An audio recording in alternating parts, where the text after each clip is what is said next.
Naanay na ang pagpangandam sa opening ceremony ugma sa NCAA Season 98 nga mas bongga ug star-studded. Ani ang report. Kung world-class ang opening ceremony sa NCAA last season, mas bongga ang opening sa NCAA Season 98 ugmang adlaw.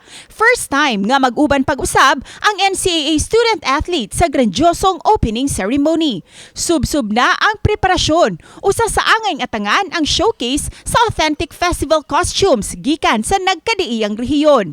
Nag-rehearse na ang mga performers. Gipaubos usab sa workshop ang on-cam talents.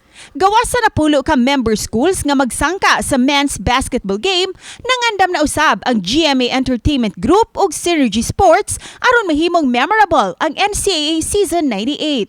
Atangi ang opening ceremony ugmang adlaw nga makita live ug simulcast sa GMA ug GTV September 10 alas 2:30 sa hapon.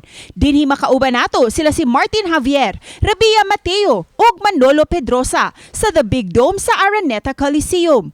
Musunod sa opening, ang first game diin mag-away ang EAC Generals batok sa Arellano Chiefs sa alas 3:30 sa hapon ug ang Mapua Cardinals ang musangka sa San Beda Red Lions sa alas 9:30 sa gabi. Uban ni Clans Gabutin, Cecil Quibod-Castro, Balitang Bisdak.